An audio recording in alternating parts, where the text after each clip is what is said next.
Allahu Allahu Allahu Allah Allahu Allahu Allahu Allah Allahu Allahu Allahu Allah Allah. Assalamualaikum warahmatullahi wabarakatuh, Syekh Hanova. Waalaikumsalam warahmatullahi wabarakatuh. Alhamdulillah. Ya, terima kasih banyak saya sudah hadir ya, sudah bergabung dengan kita semua ya. Perkenalan kita dari SMA Islam Sinar Cindike ya, tepatnya ada di BSD Cater. Nah, tadi sudah sempat kita perkenalkan di awal ya tentang profil antum Syekh. Mungkin untuk waktu dan tempat langsung kita persilakan saja untuk Syekh Hanova Maulana LC Al-Hafiz untuk menyampaikan materinya, men-share ilmunya kepada kita semua.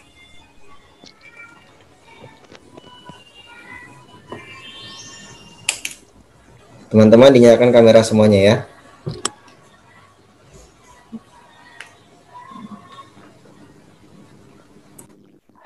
Bismillahirrahmanirrahim, cek suara dulu. Dari 1 sampai 9 berapa nilainya, Pak Moderator? 9 Syekh. Oh, ya. Jelas, alhamdulillah. Alhamdulillahirabbil alamin. Wal 'aqibatu lil muttaqin. Wala udwana illa 'alal zalimin. Rabbi shrah li sadri wa yassir li amri wahlul 'uqdatam min lisani yafqahu qawli. Subhanaka la ilma lana illa ma 'allamtana innaka antal alimul hakim. Kumaha damang semuanya? Pak Moderator sehat? Alhamdulillah, luar biasa, Allahu Akbar Syekh. Alhamdulillah sehat. Ini dari sekolah Islam Sinar Islam Cendekia. Iya betul Syekh, dari SMA-nya. Bogor ya. Di Tangerang Selatan Syekh. Di Bogor SCBS-nya Syekh. Oh beda ya, iya. Iya. Tapi sama ya, satu naungan nggak? Satu naungan. Cuma di sekolahnya di Bogor. Oh iya. Alhamdulillah alamin. Setelah cukup lama tim mengajukan, alhamdulillah sekarang bisa terlaksana. Alhamdulillah. Yaitu daring tentang hakikat Al-Quran turun dengan 7 huruf, hakikat nuzul Al-Quran dengan 7 huruf. Namun sebelumnya, Anda pengen menyampaikan dulu, ini adalah materi yang cukup jauh. Kalau di dalam level pembelajaran, dari 1, katakanlah dari 1 sampai 99, ini berada di level 70. Jadi cukup jauh dia, step-stepnya. Namun, karena di sini juga kita lihat, di record dan juga live ya, mungkin nanti adik-adik terutama nih yang sedang sekolah itu bisa menyimpan materi, menyimak dulu kemudian disimpan walaupun tidak langsung dipahami. Nah, buat teman-teman yang lain yang sudah terbiasa dengan belajar Al-Quran, apalagi dengan halaqah kita, dengan lembaga kita, maka semoga ini bisa menjadi tambahan ilmu. Allah Subhanahu wa taala menurunkan Al-Quran itu dua kategori. Kategori pertama adalah turunnya Al-Quran sekaligus. Diisyaratkan dalam firman Allah Ta'ala, Syahrul Ramadan alladzi unzila fihi Al-Quran. Unzila, diturunkan Al-Quran. Namun, apabila ada takhfif di sana, jadi tidak pakai tasydid, itu dipakainya adalah di lokasi yang turunnya itu satu bundel. Nah, yaitu dari Lauhul Mahfuz ke Baitul Izzah, di langit dunia. Oke. Inna anzalnahu fi lailatul qadar. Kami turunkan Al-Quran di malam Lailatul Qadri, malam Lailatul Qadar. Apa itu malam Lailatul Qadar? Inna anzalnahu fi lailatin mubarakah. Malam yang penuh berkah. Oke. Apa materinya? Adalah firman Allah Ta'ala yang tadinya di Lauhul Mahfuz ke langit dunia, Baitul Izzah. Kemudian yang kedua, diturunkannya secara berangsur-angsur mengikuti periode tertentu. Ketika Rasul di Mekah, ayatnya seperti ini yang cocok. Ketika Rasul di Madinah, ayatnya seperti itu tentang hukum. Tentang Mekah lebih ke tauhid, memperkenalkan Islam itu seperti apa. Kemudian kisah-kisah umat terdahulu. Untuk apa kisah-kisah umat terdahulu disampaikan? Supaya menambah keistiqomahan, menambah kesabaran. Bagaimana ketika para sahabat banyak diuji, langsung turun ayat. Dulu umat terdahulu ujiannya lebih berat. Masya Allah. Terus kita periode di Madinah lebih banyak berbicara tentang tatanan kehidupan yang madani. Makanya kita sering mendengar kata madani karena sangat tertata rapih gitu, dari yang tadinya itu tidak tertata. Sedangkan periode Mekah itu periode pengenalan tauhid. Oke. Setelah orang kenal tauhid, maka berikutnya ditata hatinya, ditata sistemnya, ditata segala macam. Dan menariknya adalah turunnya Al-Quran yang secara berangsur-angsur ini, pertama menggunakan tasdid, nazzala. Inna nahnu nazzalna dzikra wa inna lahu lahafizun. Nazzala turunnya berangsur-angsur. Oke. Nah, sekarang pertanyaannya adalah Al-Quran yang dibawa oleh Jibril, wa innahu latanzilu rabbil alamin. Ada yang hafal surat ini, ayat ini? Nazala bihir ruhul amin. Dalam riwayat lain, nazala bihir ruhul amin. Sesungguhnya ialah Al-Quran yang latanzilu rabbil alamin, benar-benar dibawa, diperantarakan oleh malaikat Jibril dari Rabb semesta alam. Nazzala bihi ar-ruhul amin, atau nazzala bihi ar-ruhul amin, nazzala bihi ar-ruhul amin, yang diturunkan kepada Nabi Muhammad SAW. Lihat, pakainya kata nazzala. Turunnya kepada Nabi Muhammad itu berangsur-angsur, sedangkan turunnya dari Lauhul Mahfuz ke langit dunia itu sekaligus. Dari langit dunia ke Nabi Muhammad itu berangsur-angsur. Ala qalbika litakuna minal munzirin. Diturunkannya Al-Quran oleh malaikat Jibril, dibawakan oleh malaikat Jibril kepada Nabi Muhammad, hatinya, ala qalbika, kepada hatinya, litakuna minal munzirin, agar ia menjadi menjadi orang yang diberikan peringatan. Bilisanin Arabiyyin mubin. Ini penting. Dengan lisan Arab yang fasih. Pertanyaannya adalah, lisan Arab yang fasih itu yang mana? Kalau ibarat kata nih, di Indonesia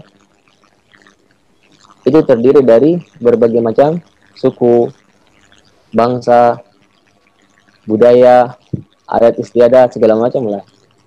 Di sini kita berbicara siapa, di sana siapo, di sini siapa, di sini siape. Kita di Sunda saha, di Jawa sopo, ya di Bogor apa di Bogor? Siapi. Di Bogor apa? Saha ini. Di Bogor siapa pakai H ya? Siapa? Coba. Di sini apa? Di sono apo, di sini apa, di sini ape. Tapi ketika ada orang mengatakan api untuk bertanya apa ya? Api kabar? Kita nggak pernah menemukan itu ada di lisan Indonesia dimanapun. Nah, makanya ketika ada orang mengatakan api kabar, bukan begitu, bukan api, tapi bisa apa, bisa ape, bisa apa, bisa apo. Oke. Bagaimana? Cemane. Gimana? Nah, di sana yang banyak luput dari kebanyakan orang para pembelajar Al-Quran. Karena sepertinya yang dipahami oleh masyarakat umum bahwasanya Al-Quran turun kepada Nabi Muhammad SAW itu adalah dengan riwayat Hafiz. Qul a'udzu birabbil falaq wa lam yakul lahu kufuwan ahad. Ara'aita alladzi yukazzibu bid-din. Iqra bismi rabbikal ladzi khalaq. Khalaqal insana min 'alaq. Iqra wa rabbukal akram. Alif lam mim. Dan mereka tidak menyadari bahwasanya Rasul itu tidak mungkin baca pakai riwayat Hafiz. Kenapa? Hafiz aja baru muncul itu 90 Hijriah. Baru lahir, baru nongol 90 Hijriah. Sedangkan Rasul itu sudah wafat 80 tahun sebelumnya. Alias pada tahun 11 Hijriah. Jadi, mungkin nggak Rasul membaca pakai riwayat Hafiz? Tidak.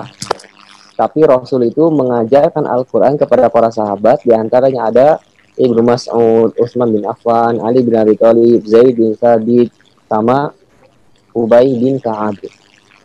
Mereka berlima mengajarkan Al-Quran ke generasi di bawahnya. Di antaranya Abdullah bin Habib As-Sulami, yang di zaman Utsman bin Affan dikirim ke Kufah untuk mengajarkan penduduk Kufah Al-Quran. Abdullah bin Habib As-Sulami mengajarkan ke yang di bawahnya, di antaranya Asim bin Abi An-Najud. Asim mengajarkan yang di bawahnya, di antaranya Hafiz bin Sulaiman Al-Asadi. Hafiz atau yang dikenal dengan Imam Hafiz. Hafiz menurunkan ke yang di bawahnya, di antaranya Ubaid bin Sobah. Ubaid bin Sobah mengajarkan ke yang di bawahnya, di antaranya Ahmad bin Sa'al Al-Asnani. Ahmad bin Sa'al Al-Asnani yang di bawahnya Imam Al-Hashimi. Dan terus nanti kita akan ketemu di Thariqah Syatibi, Imam Syatibiyah. Terus yang di bawahnya sampai kepada kita. Jadi yang ada adalah Imam Hafiz yang meriwayatkan bacaan Rasul. Karena pada zaman Hafiz itu tidak ada riwayat Hafiz. Baru ada riwayat Hafiz itu nanti, atau di kemudian hari nanti. Ketika bacaan Al-Quran sudah sangat banyak, dan saat itu para ulama, ada satu orang namanya Abu Bakar Ibnu Mujahid Al-Baghdadi. Dulu, mohon maaf nih, buat adik-adik, kalau misalkan belum terlalu paham kita ngomongin apa, minimal nyimak aja dulu. Semua indah pada waktunya insya Allah. Karena ini memang temanya seperti itu kan, 7 huruf nih, dalam banget ini. Nah, kita bayangin lah ya, bacaan Al-Quran yang tersebar di seluruh dunia itu sangat banyak sekali. Akhirnya nanti kan perlu ada akselerasi, perlu ada seperti validasi. Ini validasinya gimana nih? Bacaan Rasul yang mana? Apakah benar-benar semuanya itu di bacaan Rasul? Maka muncullah nanti di abad ke-3, di pertengahan abad ke-3, seorang Abu Bakar di akhir abad kedua, di awal abad ketiga, Abu Bakar Ibnu Mujahid Al-Baghdadi yang wafat tahun 324 Hijriah. Beliau memetakan bahwasanya di setiap kota-kota di Mekah, di Madinah, Syam, Kufah, Basrah, itu ada satu orang imam yang menjadi rujukan di tempat itu. Di Indonesia nggak ada. Oke. Di Malaysia nggak ada. Di Mesir nggak ada, di Maroko nggak ada saat itu. Saat itu Utsman bin Affan atau Ibnu Mujahid memetakan sebatas satu di Madinah dengan menjadikan Imam Nafi imamnya, di Mekah dengan menjadikan Ibnu Katsir imamnya, di Basrah, di Kufah Basrah Abu Amr al-Basri, kemudian di Kufah Ibnu Amir, di Kufah Asim, Hamzah dan Kisai, kemudian di mana lagi yang belum? Di Syam, Ibnu Amir Asyami. Dah, kita ini bacaan kita yang mana nih? Kufuwan Ahad. Tahukah kita ini baca Kufuwan Ahad itu hanya ke salah satu atau hanya riwayat Hafiz aja yang membaca Kufuwan, yang lain dibaca Kufuan Ahad.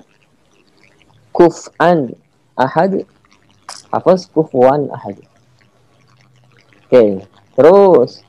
Nah, balik lagi ke zaman Rasul.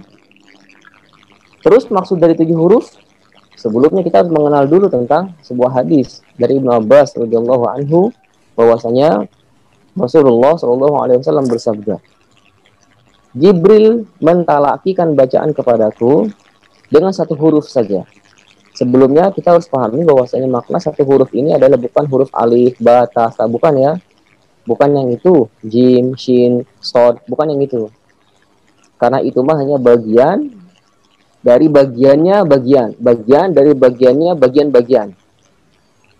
Oke, jadi huruf itu nanti terbagi menjadi beberapa macam. Nanti di antara macam itu nanti ada terbagi lagi sampai ke huruf namanya huruf abjadiyah, huruf hijaiyah. Huruf abjadiyah itu adalah alif, ba, jim, dal, ha, wa, za yang susunannya seperti itu, atau abjad kuno biasa dikenalnya abjad kuno. Jumlahnya ada berapa? 28. 28. Ingat, huruf abjadiyah 28. Huruf hijaiyah nambah alif jadi 29. Oke, abjadiyah 28, hijaiyah 29. Hijaiyah adalah huruf modernisasi dari huruf abjadiyah. Abjadiyah urutannya abaj atau abjad. Makanya disebutin huruf abjad karena memang diawalinya dengan abjad. Abjad. Hawaz, huti 10, kalaman 14, sa'fas berapa nih? 16, korosyat, sakhoz, dozo 28. Itu versi timur. Nanti ada versi barat. Abjad. Versi barat di sini itu bukan versi Eropa ya, bukan versi Amerika, bukan. Versi barat di sini itulah versi Spanyol, Andalusia, atau versi orang-orang Maroko. Kenapa? Karena saat itu adalah negeri yang paling barat. Oke. Dan di Maroko kita tahu lah di peta lah ya, memang Maroko adalah negeri yang paling barat. Makanya disebutin Maroko bahasa Arabnya adalah Maghrib. Maghrib itu dari kata barat, ghurub, tempat matahari terbenam. Matahari terbenam di barat. Oke, Maghrib, negeri tempat matahari terbenam. Oke. Maroko. Bahasa Arabnya Maghrib. Lanjut. Yang seluruhnya sama Maroko itu juga ada Andalusia, Spanyol. Dan Spanyol wilayah saat itu di zaman setelah Khulafaur Rasyidin, yaitu oleh dinasti Bani Umayyah, itu masuk sampai ke sana. Sudah sampai ke wilayah Spanyol. Makanya kalau kita pernah mendengar Imam Syatibi itu dinisbatkan kepada sebuah daerah di Spanyol namanya Shaltibah. Karena beliau dari Shaltibah, Spanyol, maka dinisbatkan kepadanya menjadi Syatibi. Kalau misalkan Pak Moderator orang Bogor, maka Moderator Al-Bogori. Ana orang Bandung, misalkan Ana Al-Bandungi. Ya, Afifah misalkan, Afifah orang mana? Orang Garut. Afifah Al-Garuti. Atau Aira di sana, Aira orang mana misalkan? Aira orang mana? Orang Tasik. Maka Aira At-Tasiki. Nah, itu namanya ya nisbat. Nah, balik lagi ke yang tadi. Al-Quran turun dengan 7 huruf. Dalilnya mana? Dalilnya cukup banyak. Kita ambil salah satunya saja. Jibril awalnya mentalakikan Al-Quran kepadaku itu dengan 1 huruf aja. Oke, urutan huruf enggak tadi Anda selesaikan dulu ya. Yang urutan huruf abjad versi barat itu adalah abjad, hawaz, huti, kalaman, sa'fab. Kalau tadi sa'fas, kalau ini sa'fab. Korosat, sinta, ya. Sakhoz, ghosh 28. Nanti di kemudian hari datang dua orang imam, yaitu keduanya murid dari Abu Laswad Ad-Duali. Abu Laswad Ad-Duali adalah seorang tabi'in yang diberikan keamanan kepercayaan oleh Ali bin Abi Thalib untuk membuat titik, namanya titik i'rab. Apa gunanya? Nanti aja, biarkan indah pada waktunya. Titik-titik atau mencoret-coret Al-Quran pertama kali secara penulisan. Oke. Adalah seorang namanya Nasr bin Asim Al-Laythi sama Yahya bin Ya'mar Al-Adwani. Keduanya memetakan ulang susunan huruf tadi menjadi huruful hija atau hijaiyah dengan membelah alif. Alif yang pengucapannya tetap maka dinamakan alif al-qat'i. Alif yang hurufannya berubah-ubah maka dinamakan alif. Kapan berubahnya? Saat wasal. Maka dinamakan alif hamzatul wasli. Oke, dengan dikasih tanda kalau alif yang pengucapannya itu tidak berubah-ubah, di atasnya ada huruf ain di kemudian hari ekor ain itu dilepas, dibuang, dihapus, maka disisakan kepalanya saja. Adapun untuk hamzah yang berubah-ubah ketika wasol, hamzah berubah-ubah ketika wasol dikasih tanda sod di atasnya. Kalau kita lihat ke mushaf kuno, oke. Di kemudian hari ekornya dilepas lagi, sisa tinggal kepalanya saja. Balik lagi ke yang tadi. 7 huruf, mana 7 huruf? Al-Quran turun dengan 7 huruf. Awalnya Jibril mentalaqi Al-Quran dengan 1 huruf. Kemudian Rasul mengatakan, zidni, tambahkan lagi dong kalau misalnya kita. Kenapa? Nanti ada di hadis yang lain. Intinya umatnya tidak akan sanggup kalau cuma dengan 1 huruf saja. Hadisnya dari Ubay bin Ka'ab. Versi lengkapnya nanti saja, insya Allah. Biarkan indah pada waktu. Di sini Ibnu Abbas menyebutkan Rasul bersabda, Aqra'ani Jibril, Jibril mentalakikan Al-Quran kepadaku dengan 1 ala harfin, 1 huruf. Faraja'tuhu, aku meminta untuk diulang. Faraja'tuhu, minta untuk diulang. Apa kabar? Kalau semua orang di Indonesia, semua suku, semua ini diharuskan dengan 1 bahasa saja, pakai bahasa misalkan suku yang ini, maka bahasa yang suku yang sana susah, sana berat. Akhirnya ada lagi nggak bacaan lain? Ada. Apa kabar? Oke. Tambah lagi, ada lagi nggak yang lain? Apa kabar? Nah, ada lagi nggak yang lain? Apa kabar? Dan seterusnya. Faraja'tu, aku meminta untuk diulangi, ada lagi bacaan lain. Falam azal astaziduhu, dan aku senantiasa meminta untuk ditambah, ada lagi nggak bacaan lain? Ada lagi nggak bacaan lain? Wa yaziduni, dan Jibril pun menambahkan kepadaku, hatta intaha ila sab'ati ahruf, sampai berakhir di 7 huruf. Nah, datanglah sekarang babak sementara ya, babak semifinal. Apa maksudnya 7 huruf? Oke, maka para ulama di sini berbeda pendapat, berbeda pandangan. Kenapa terjadi perbedaan pandangan? Padahal di sana Rasul menyebutkan Al-Quran turun dengan 7 huruf. Innal Qur'ana unzila ala sab'ati ahruf faqra'u ma tayassara minhu. Al-Quran itu turun dengan 7 huruf, maka bacalah mana saja yang paling mudah. Masalahnya adalah para sahabat itu tidak memperselisihkannya. Karena mereka sudah paham maksudnya 7 huruf itu apa. Nah, masalahnya lagi, di kemudian hari nanti, 100-200 tahun kemudian, wah bacaan banyak sekali nih. Dan masing-masing orang itu mengatakan ini Al-Quran yang tepat. Kata ini, enggak, ini yang lebih tepat. Kata ini, enggak, ini yang menjadikan di zaman Utsman bin Affan itu nanti, tentara ketika kita pengen membuka wilayah Armenia dan Azerbaijan yang saat ini sedang perang. Armenia dan Azerbaijan di zaman Utsman bin Affan, tentara gabungan dari Irak dan dari Syam nggak bisa disatukan. Kenapa nggak bisa disatukan?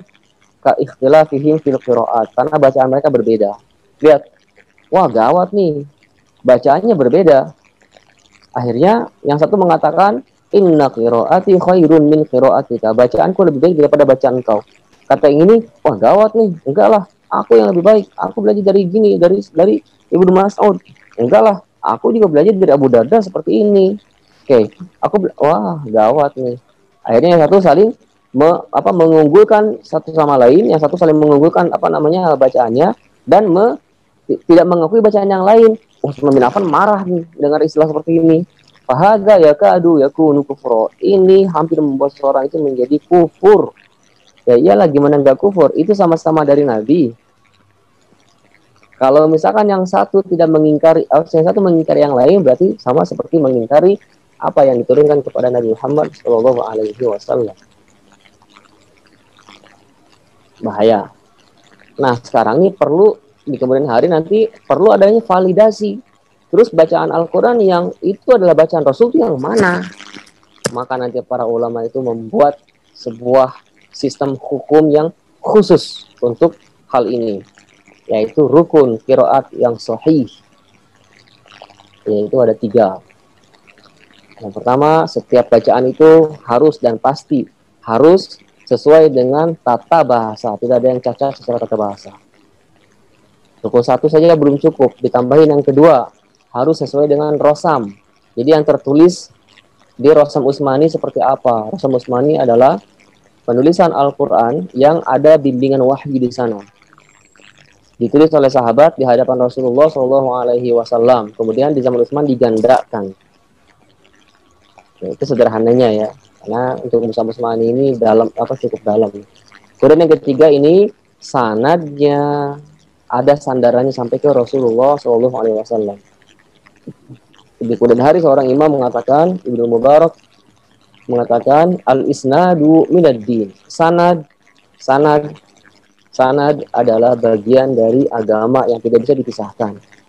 Laula al-isnadu, kalau bukan karena sanad, dengan barometer sanad, laqala man syaa ma syaa. Maka niscaya laqala pakai lam ta'kid, niscaya akan berkata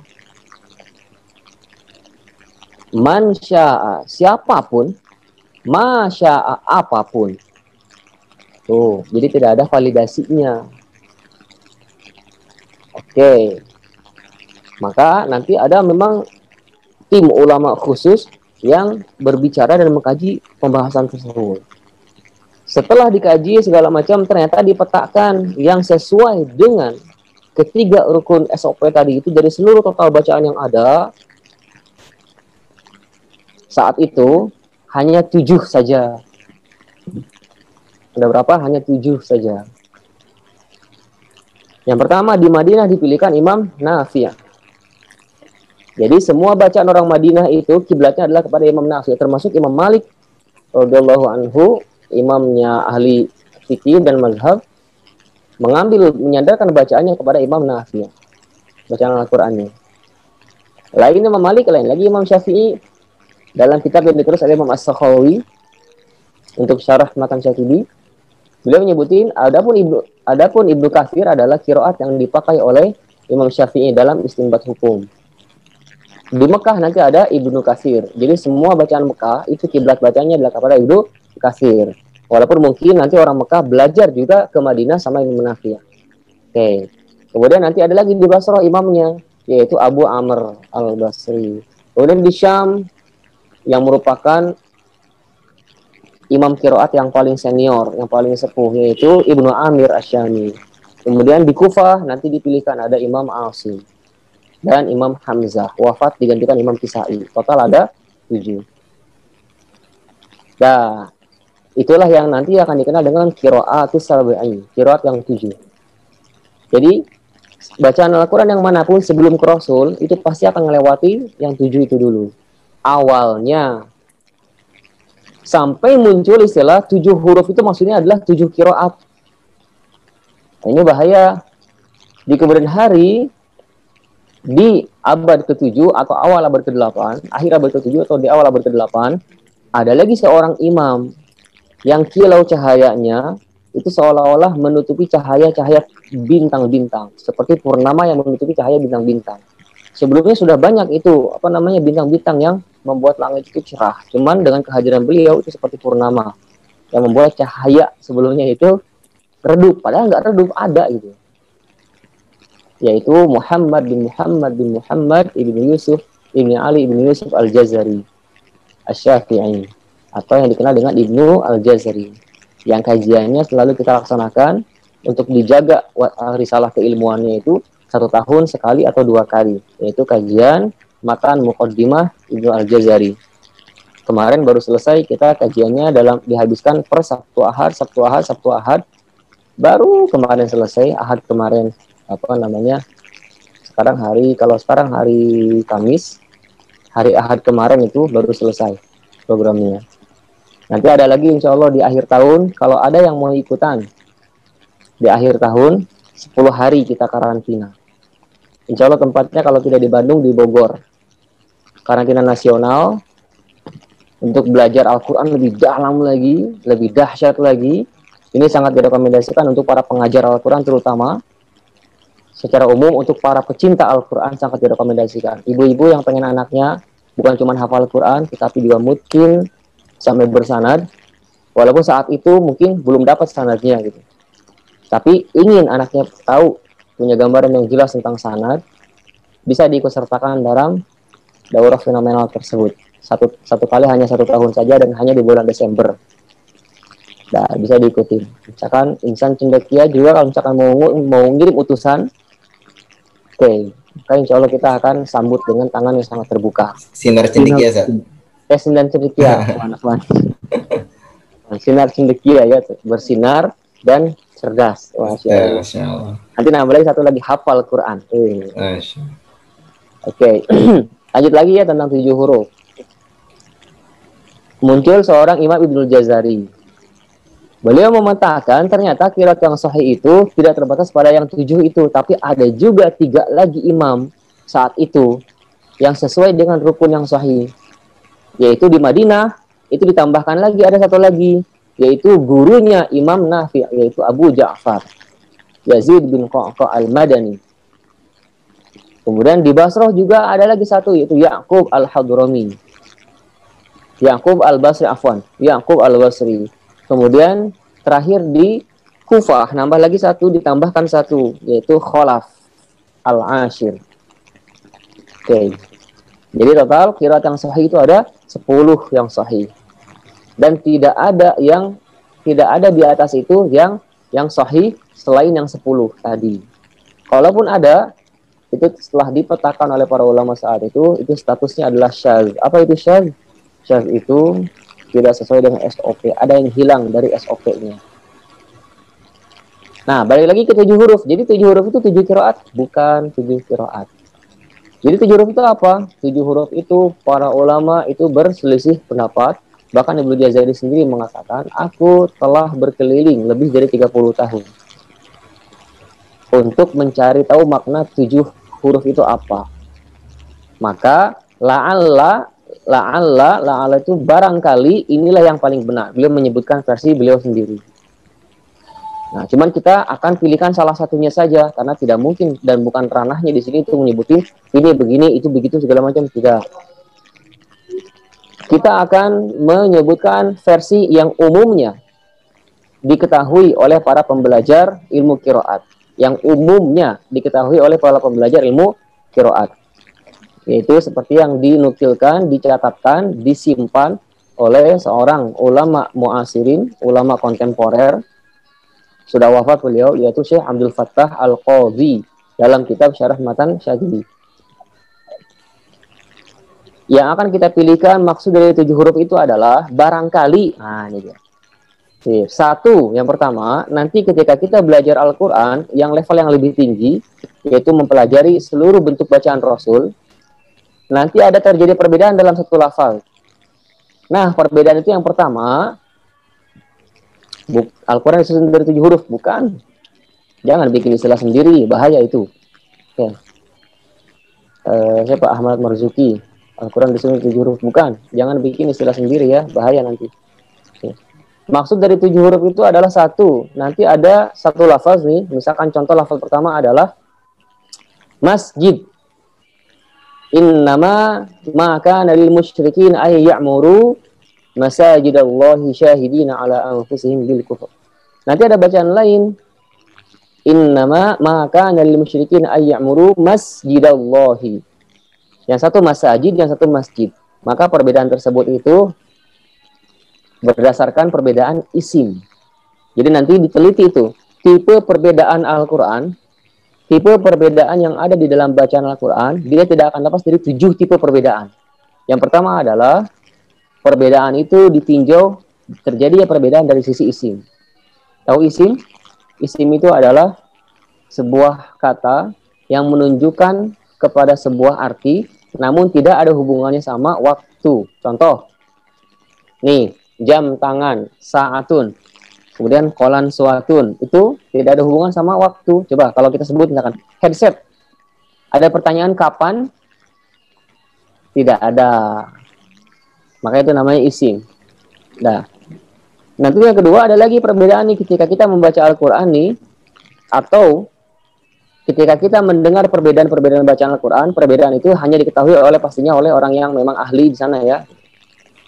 Oke. Dan mereka akan tahu ini perbedaan yang muktabar, perbedaan yang memang ada dasarnya, dengan ini perbedaan yang tidak ada dasarnya.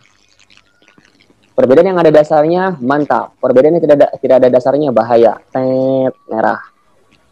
Oke. Yang kedua nanti terjadi perbedaan dari sisi fiil, kata kerja.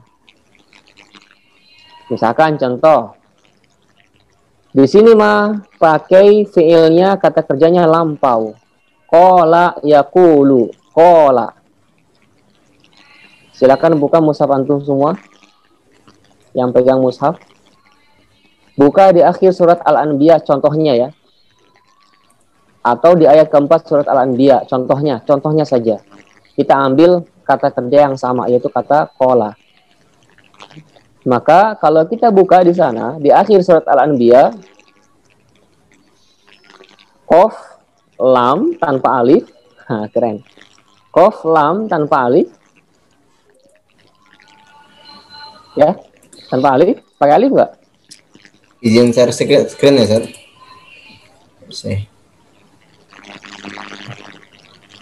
Yang akhir Al-Anbiya, akhir Al-Anbiya. Akhir ya, ayat akhir ya, Syekh. Ya. 112.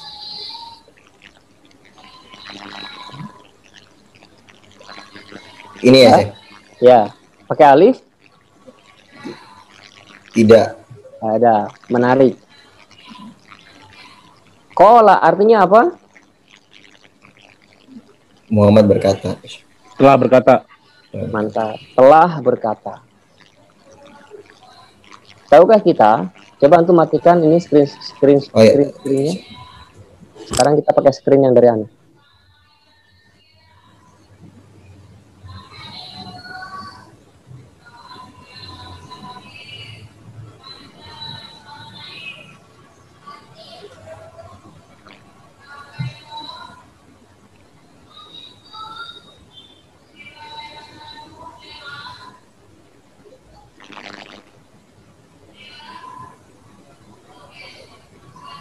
Ini ada 10 qiraat di sini. 1 Imam Nafi', 2 Ibnu Katsir, 3 Abu Amr, Ibnu Amir, 5, 6, 7, 8, 9, 10. Tahukah kita? Dari semua yang 10 itu, dari semua yang 10 dikalikan 2, karena setiap qiraat itu ada 2 riwayat, total 20 riwayat.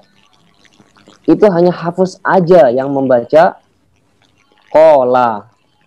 Sisanya yang 19 riwayat yang lainnya membaca kul. Kita buka, mau yang mana? Misalkan yang keempat.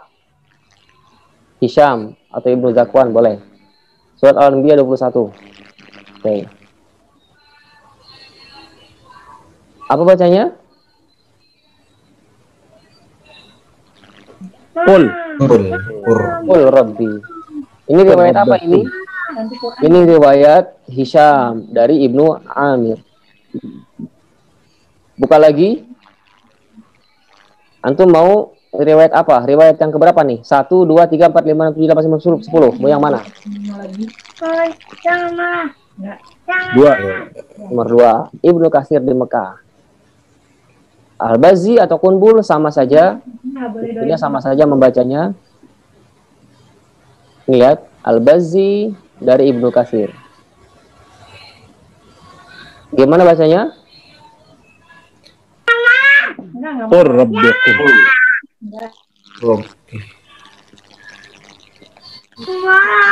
Qur rabbikum. Itu ada suara bising dari mana ya?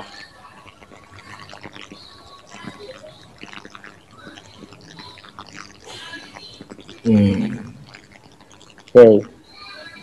Nah, sekarang qala artinya telah berkata.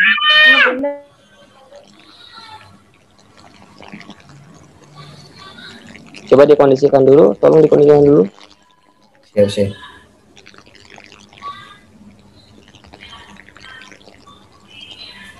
Siap, sudah bisa dilanjut, Syekh? Sudah? Ya. Oke. Qala artinya telah berkata. Nanti artinya dia fiil madhi lampau. Nanti ada bacaan lain, beda fiil dia. Walaupun tulisannya sama. Kul artinya fiil amr. Katakanlah. Kalau fi'il amar itu bisa untuk sekarang, bisa untuk akan datang. Kalau kata kerja lampau, ya namanya lampau udah berlalu. Tapi menariknya adalah terjadi perbedaan di sana. Dan menarik lagi, penulisan kolaknya itu tidak pakai alif. Kenapa? Karena kalau pakai alif itu dia tidak akan menyimpan bacaan kul. Tapi kalau tanpa alif itu bisa menyimpan bacaan kul. Itulah salah satu di antara hikmah dari Rosem Usmani. Oke, lanjut. Yang kedua. Atau kita akan share screen. Anda baru ingat untuk lebih mudah tentang makna definisi 7 huruf.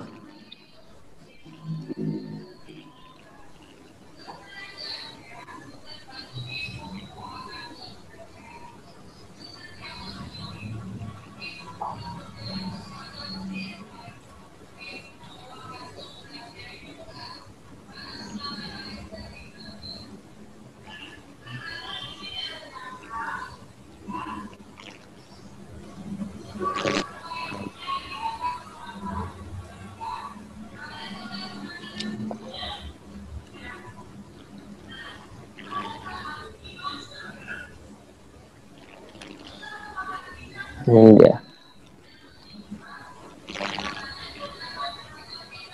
Oke. Yang kedua terjadi perbedaan itu dari sisi isim. Yang kedua dari sisi fi'il. Cuma kalau di sini contohnya adalah tatawwa'a. Nanti dalam bacaan lain yatawwa'a. Kemudian yang ketiga nanti kalau ada dua bacaan terjadi perbedaan nih. Perbedaannya dari sisi apa? Dari sisi i'rab. Apa itu i'rab? I'rab itu adalah perubahan bentuk di akhir kata. Contohnya fatalaqqa, riwayat yang biasa kita baca Adamu mir rabbihi kalimatin. Fatalaqqa Adamu. Sebentar, biar nyambung. I'rab itu adalah ketika kita menulis ini nih, lihat.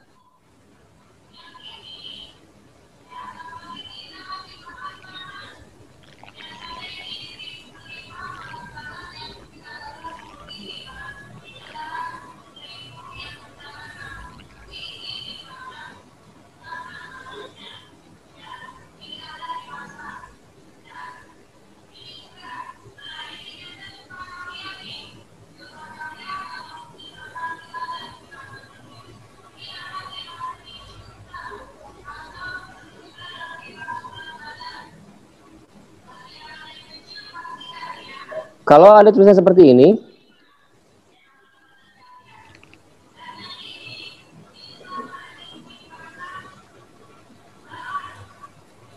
bacanya apa ini kira-kira? Adam. Lihat, antum semua tahu itunya hamzahnya difathahkan. Kenapa nggak dikasrohkan? Padahal bisa saja kasroh. Kemudian itu dal, bisa saja ini huruf dal. Kenapa antum memilihnya huruf dal? Aha. Kemudian fathah pula dalnya itu. Nah, tapi kan antum semua nggak ada yang tahu tadi. Adamnya ini adamu, adama, atau adami. Nah, harokat-harokat yang di akhir ini itu dinamakan, kalau terjadi perubahan bentuk, itu namakan harokat i'rab. Oke. Kalau riwayat yang biasa kita baca itu adalah fatalaqqa, kita buka mushafnya ya.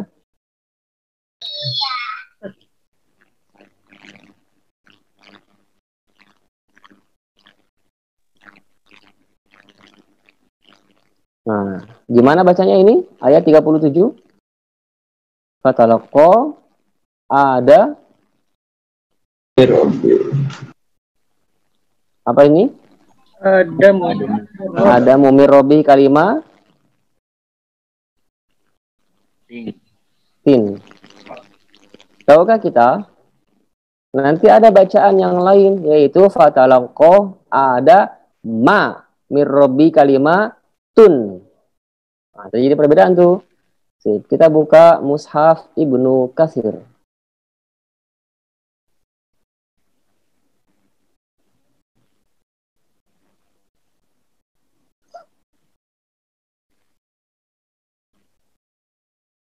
Oke. Surat Al-Baqarah. Lihat. Al-Mushaf Asy-Syarif. Mushaf yang mulia dengan riwayat Al-Bazzi dari Ibnu Katsir. Jadi yang hadapan antum ini bukan mushaf riwayat Hafiz.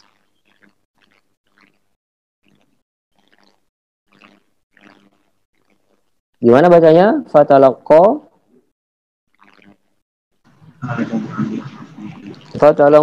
Adama min rabbih kalimatun fataba alaihi innahu huwat tawwabur rahim.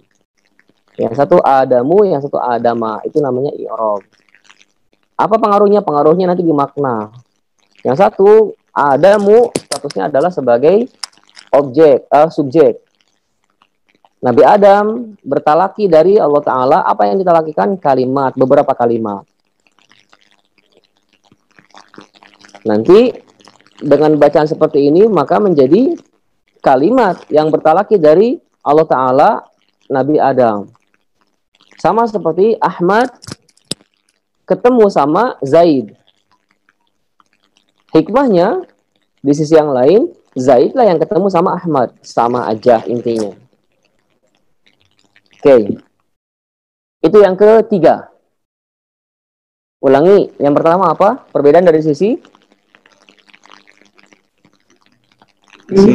isim. Yang kedua dari sisi fi'il. Yang ketiga, perbedaan dari sisi i'rab. Nanti ada yang keempat nih kalau terjadi perbedaan bacaan. Dari sisi ziyadah wa nuqsan. Ada penambahan di sini, di sana tidak ada itu, di sini mah ada. Contohnya di ayat wasari'u ila maghfiratin mir rabbikum. Nanti ada bacaan tanpa waw, sari'u ila maghfiratin mir rabbikum. Oke, kita lihat. Di mushaf ini yang biasa kita pakai, dia surat Ali Imran. Ayat berapa itu?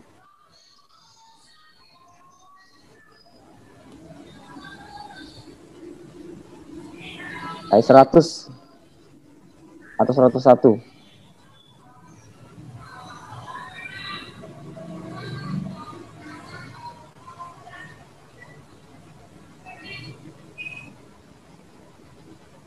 Ini dia. Oh, enggak, 133 ya. Wan, salah. Lihat. Ada wawunya enggak? Tidak ada. Dan memang tidak boleh ada wawunya. Dan memang tidak boleh ada wawunya. Kok bisa kayak gitu?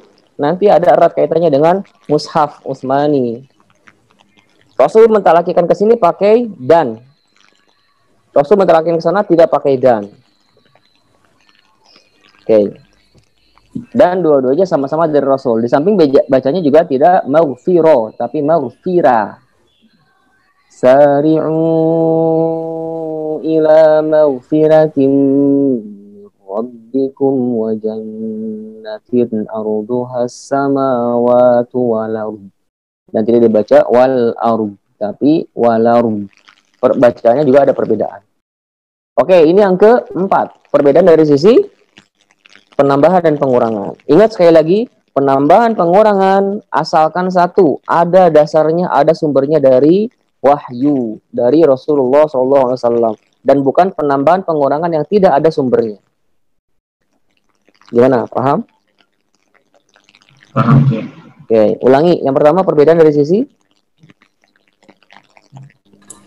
isim. Yang kedua, yang ketiga, yang keempat,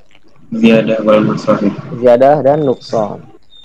Yang kelima, maksud dari 7 huruf itu apa? Ada lagi tipe perbedaan ketika ada dua bacaan yang berbeda. Perbedaannya ditinjau dari sisi, kita lihat, takdim dan takhir. Misalkan surat Al-Mutaffifin ayat 26. Khitamuhu misk. Lihat posisi alifnya pada lafaz khitamuhu. Alifnya di mana? Setelah ta atau sebelum ta?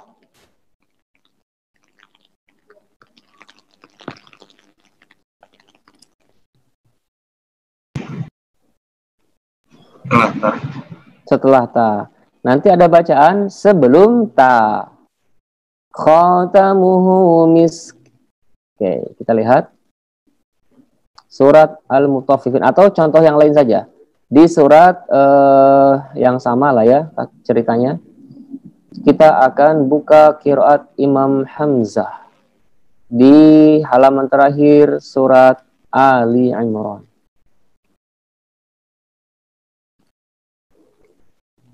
Coba sebelumnya kita buka dulu mushaf yang biasanya kita pakai. Kita akan buka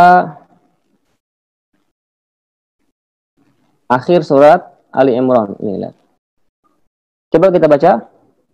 Fastajaba lahum rabbuhum anni la udhi'u amala 'amilin minkum min dzakarin aw unsa ba'dukum min ba'd فالذين هاجروا وأخرجوا من ديارهم وأوذوا في سبيلي. Coba tuh yang lanjutin. Terus? وقتلوا وقتلوا لأكفرن. Udah cukup. Ulangi bacanya yang benar dong. Maksudnya kofnya kan pakai alif. Coba. وقتلوا وقتلوا. Stop. Mana yang duluan? Kutilu dulu atau kotalu dulu? Kotalu. Sip. Apa artinya kotalu? Berperang, bertempur. Apa artinya kutilu? Terbunuh. Atau diperangi. Kotalu memerangi, kutilu diperangi. Tahukah kita? Nanti ada bacaan lain. Didahulukan yang kutilunya, yang kotalunya diakhirkan. Kalau di sini kan yang didahulukan yang kotalu, yang di sana mah yang didahulukan yang kutilu, yang kotalu diakhirkan. Contoh seperti pada bacaan riwayat Khalaf dari Hamzah.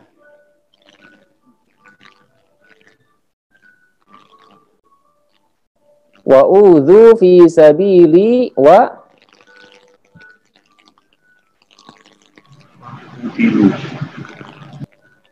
qutilu wa qatalu. Ya, ini namanya takdim takhir. Di sini mah dikedepankan, di sana mah diakhirkan. Oke. Untuk hikmah, apa hikmahnya? Nanti di akhir, di babak final. Sekarang masih babak semifinal, mengungkap 7 huruf itu apa. Gimana sampai di sini paham? Insyaallah. Ulangi. Pertama, perbedaan dari sisi Isim. Kedua, fi'il. Ketiga, empat, nukson. 5, takdim dan Takdim takhir. terakhir. yang ke-6, ikhtilaf dengan ibdal, ada perubahan bentuk. Di sini mah hurufnya begini, di sana mah hurufnya begono. Memang beda hurufnya gitu. Oke. Lagi-lagi nanti ngubah arti dong. Ya, kalau ngubah arti apa masalahnya? Oke. Yang menjadi masalah itu bukan masalah perbedaan makna. Yang menjadi masalah itu adalah seperti yang disampaikan Rasul, aha kaza unzilat. Apakah begitu diturunkan?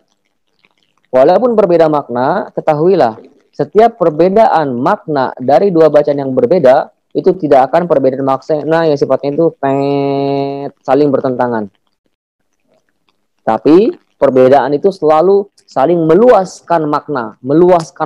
Contoh yang tadi misalkan Maliki Yaumiddin. Nanti ada bacaan Maliki Yaumiddin tanpa alif. Artinya beda arti. Karena nanti perbedaan itu ada juga yang tidak merubah arti. Jadi perbedaan nih, tapi tidak merubah arti. Contoh kayak Fatalaqa Adama min rabbi kalimatun, Fatalaqa Adamu min rabbi kalimatin. Yang satu mah Adam ketemu kalimat, yang satu mah kalimat yang ketemu Adam, sama saja.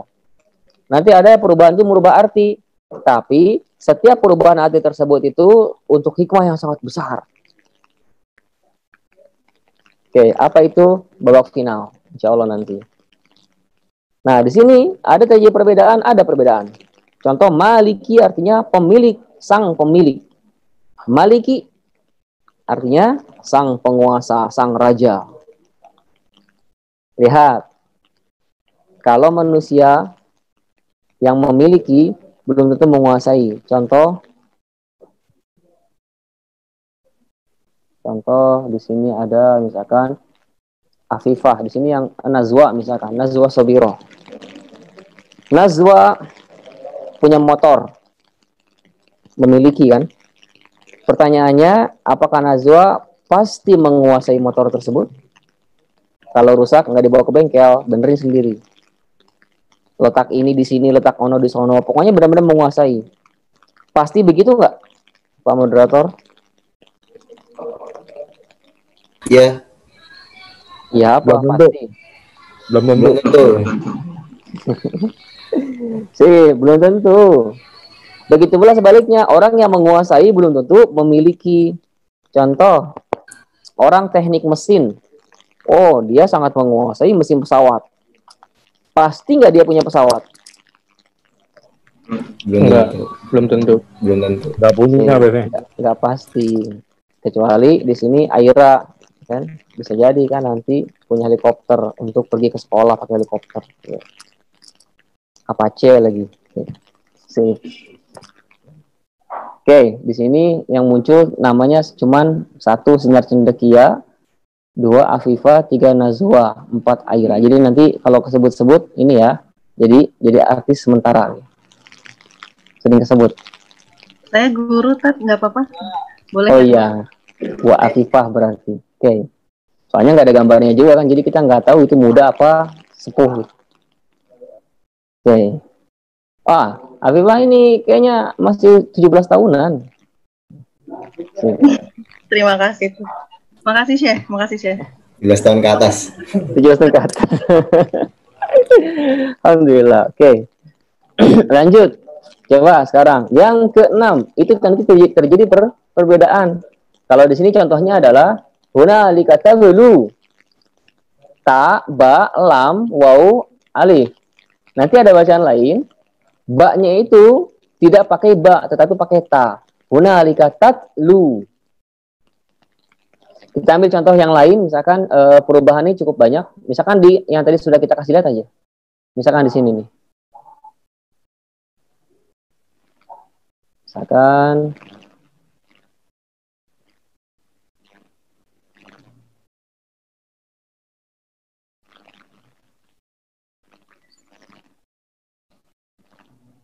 nah, kalau gitu kita cari yang lain saja.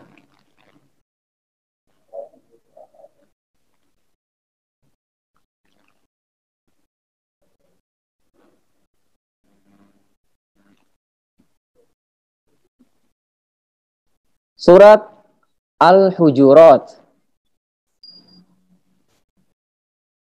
Surat keberapa Al-Hujurat itu?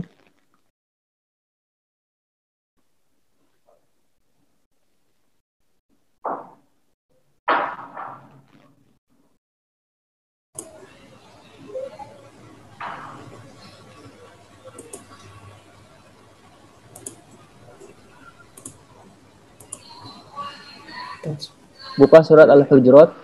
Ini dia. 49.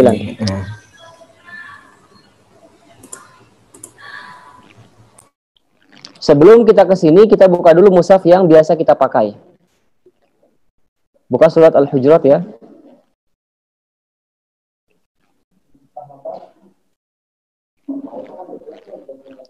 Coba kita baca dulu.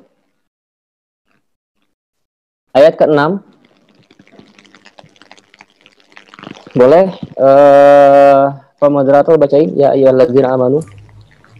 Ya ayyuhalladzina amanu in ja'akum fasiqun binaba'in fatabayyanu. Oh, masyaallah barakallahu fiik. Fatabayyanu. Apa artinya dari kata bayana, jelas. Fatabayyan, mintalah penjelasan, cari penjelasan. Atau biasa kita kenal sering tabayyun. Tabayyun itu mencari penjelasan. Jadi kalau disebutin begini begitu, kalau udah ngebawa kabar, itu kita tabayyun dulu, maksudnya minta penjelasan dulu dari orang yang bersangkutannya gitu. Jangan langsung dijudge. Nanti ada bacaan lain, banyak yang dirubah di sini, banyak yang berubah bukan dirubah. Banyak yang berubah, banyak yang berbeda, bukan yang dirubah. Banyak yang berbeda. Sip. Seperti apa perbedaannya?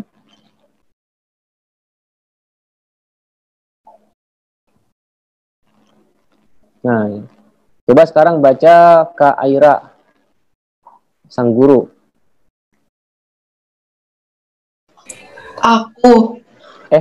Tadi guru ke siapa namanya? Yang guru Ustazah Afifah. Bisa Viva. Ustazah Afifah, coba baca. Ya ayyuhalladzina amanu. Ya, ayat 6 kan ya, tapi Ya, ayat 6. Ya ayyuhalladzina amanu in ja'akum fasiqun binaba'in fatabayyanu. Jangan bikin bacaan sendiri dong. Baca yang betul. Oh, yang mana sih? Ini yang digambar. Dari amanu. Amanu in ja'akum fasiqun binaba'in fatasabbatu. Oke. Mana yang berubah? Fatabayyanu fatasabbatu. Fatasabbatu. Oke.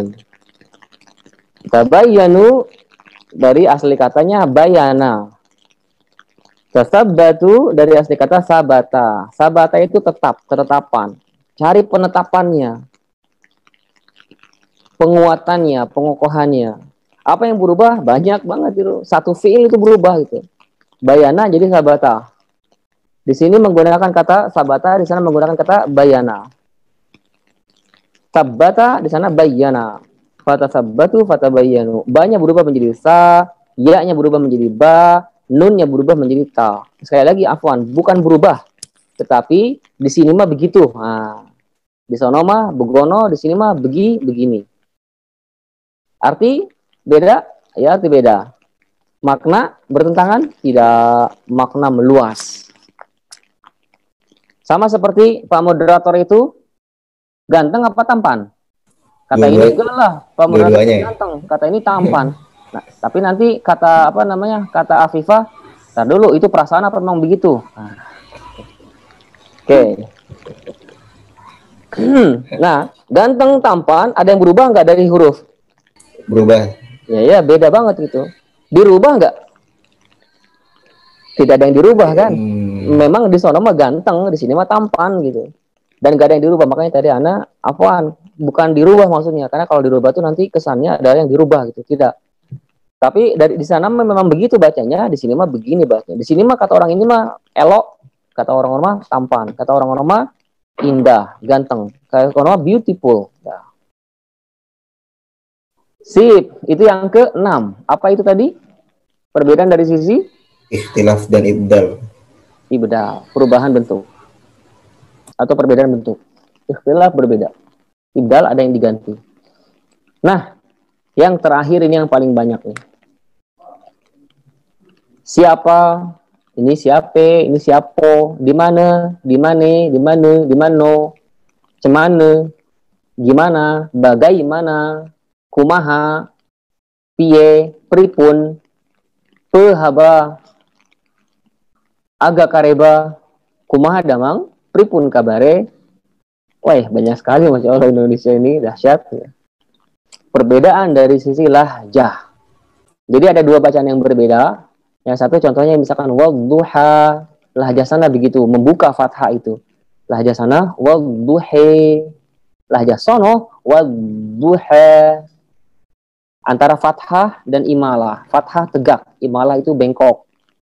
Oke, bengkok, miring. Nanti antara fathah tegak sama miring itu nanti ada setengah-setengah. Sep di sini namanya baina antara fathah dan imalah dinamakan taklil. Wadduha ada fathah wadduha, ada taklil wadduha, ada imalah wadduhi. Masing-masing itu punya istilah. Yang imalah itu namanya imalah kubro atau irja. Yang antara imalah sama fathah itu dinamakan at-taklil, taklil, condong tapi sedikit, taklil, itu condong tapi sedikit. atau dinamakan imalah sughra. Kenapa dinamakan imalah sughra? Karena dia condongnya sedikit. A, E, wadduha, wadduha, wadduhi, wallaili idza saja, idza saji, idza saja, ma wadda'aka rabbuka wa ma qala, wa ma qali, wa ma qala, walal akhiratu khairul laka minal ula. Walalakhiratu khairul laka minal ula. Walalakhiratu khairul laka minal ula. Oke, di antara bacaan. Perbedaan dari sisi lahjah ini paling banyak ini. Oke, contohnya imalah. Kemudian nanti ada lagi misalkan idgham. Ember bocor, emer bocor. Senal orang mana, Sendal orang mana? Ini dalnya nggak ada. Senal orang mana? Ittakhadtum, di sana baca ittakhadtum. Zalnya nggak ada, diidghamin. Yurid sawaba, di sana dalnya dibuang. Yuris sawaba. Apa lagi? Makan itu pakai sendok atau pakai senok? Sendok. Itu ada dalnya kan? Nanti di lajah tertentu itu dalnya itu dihilang, nggak ada. Jadinya nggak ada dalnya. Senok. Ya, Oke, itu adalah 7 huruf. Sampai ke babak final. Ntar, sebelum babak final, coba murojaah dulu. Apa maksud dari 7 huruf itu? Satu, Isim. perbedaan dari sisi isim. Yang kedua, perbedaan dari sisi. Yang ketiga, i'rab. Empat, Ziyadah wal masahih. ziyadah apa? Ziyadah wal masahih. Ziyadah wal mawsahib, apa itu? Nusah. Nuksan sih. Nukson. Ini salah satunya penting. Coba antum diulangi. Begitulah Rasul dulu ketika mentalakikan Al-Quran. Setelah ditalakikan kepada para sahabatnya diminta untuk dibacakan. Kenapa? Untuk mengoreksi bisa ada yang kesalahan. Oke. Ulangi. Yang keempat apa? Ziyadah wal nukson. Oke. Yang kelima? Takdim dan takhir. Yang keenam? Ikhtilaf bil ajal. Idal. Yang ketujuh? Lahjah. Perbedaan lahjah. Nah, sekarang hikmahnya apa? Ini dia. Hikmah Al-Quran turun dengan 7 huruf. Sebelum kita simpulkan, kita akan bacakan dulu beberapa satu hadis lah ya. Suatu ketika Rasulullah Shallallahu Alaihi Wasallam bertemu dengan Jibril dan berkata, Ya Jibril, wahai Jibril, inni bu'ithu ila ummatil ummiyin. Aku ini diutus pada umat yang ummi, tidak bisa baca dan tulis. Rasul itu nabi yang ummi. Oke. Dulu pernah ada sebuah sebuah ungkapan yang mungkin diungkapkan oleh orang yang belum terlalu paham bahwasanya Rasul itu bisa membaca. Ini ungkapan yang sangat berbahaya. Kenapa? Kalau seumpama Rasul itu bisa membaca dan bisa menulis, itu seperti yang dikhawatirkan dan dilukiskan di dalam Al-Quran. Wa ma kunta tatlu min qablihi min kitabin wa la takhutuhu bi yaminik. Idzan lartabal mubtilun. Wahai Muhammad, ma kunta tatlu min qablihi min kitab. Kamu sebelumnya belum pernah membaca kitab manapun. Wala takhutuhu bi yaminik. Dan kau belum pernah menuliskan apapun dengan tangan kananmu. Idzan, karena jika demikian, lartaba, niscaya pasti akan ragu-ragu al-mubtilun. Orang-orang itu yang al-mubtilun, yang ahli batil. Oke. Syekh Dr. Ahmad Isa Ma'sarawi tentang arti kata ummi di sini, tidak bisa membaca dan menulis untuk Rasul itu adalah sebuah keutamaan, sebuah kemuliaan, sebuah sisi yang paling kartu asnya lah. Karena kalau seandainya Rasul bisa membaca dan menulis, nanti benarlah kata-kata orang-orang kafir itu, Al-Quran itu adalah ditulis oleh Nabi Muhammad. Oke. Terus berarti bertentangan nggak dengan sifat fatonah? Ini sedikit tentang masalah akidah ya, soalnya ini agak krusial nih. Rasul tidak bisa baca dan tulis. Bertentangan nggak sih sama sifat cerdas? Misalkan Bu Guru Apipah gimana? Bertentangan nggak?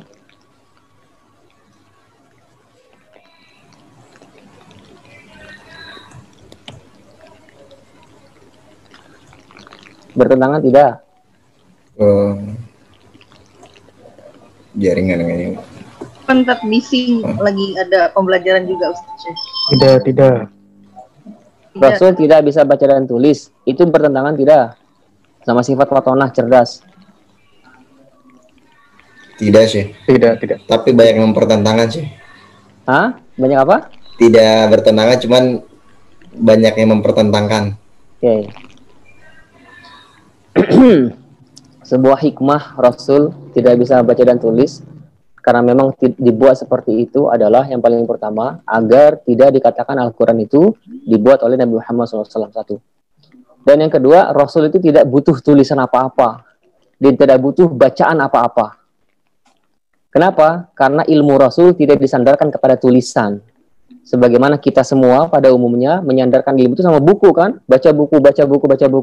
Kalau Rasul tidak dari manusia ilmunya, langsung dari Tuhannya manusia ilmunya.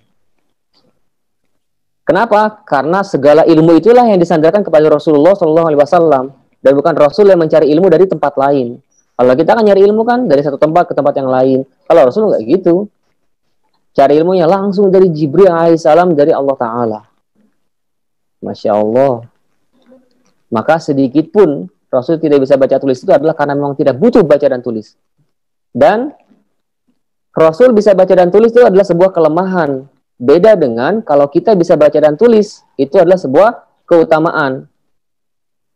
Kenapa? Kelemahan itu tadi, wah ini bahaya sekali, akan nanti dikatakan Al-Quran itu adalah buatannya Nabi Muhammad SAW. Beda dengan manusia sekarang, kalau kita sekarang nggak bisa baca tulis, itu adalah sebuah kelemahan. Karena nanti gerbang ilmu akan tertutup, berarti tidak bisa baca dan menulis. Oke, jelas ya? Ya Jibril, wahai Jibril, aku diutus kepada umat yang ummi, tidak bisa baca dan tulis. Jadi ilmu mereka itu langsung disandarkan kepada Rasulullah SAW saja, atau turun temurun dari lingkungan yang terbentuk sekitarnya. Oke. Kemudian minhum al-ajuz, dari mereka itu ada orang tua, wasyaikhul kabir, sama orang tua juga. Wal ghulamu, anak kecil, wal jariyatu, hamba sahaya, waman lam yaqra, atau warajulul ladzi lam yaqra kitaban qattu, dan seorang yang belum pernah membaca sama sekali. Di sini Jibril alaihissalam menangkap sebuah sinyal, minta untuk kemudahan. Maka Jibril pun mengatakan, wahai Muhammad, sesungguhnya Al-Quran itu unzila ala sab'ati ahruf, turun dengan 7 huruf. Dalam riwayat yang lain nanti, bi ayyi harfin qara'u alaihi faqad asabu. Antum baca yang mana saja, maksudnya kepada umat Muhammad SAW, baca yang mana saja, asalkan itu ada pengajarannya dari Rasulullah SAW, asabu, betul. Begitulah Al-Quran. Dan Al-Quran itu pasti terjaga. Al-Quran pasti terjaga dengan 7 huruf, 10 qiraat, 20 riwayat, 1000 jalur thariqah.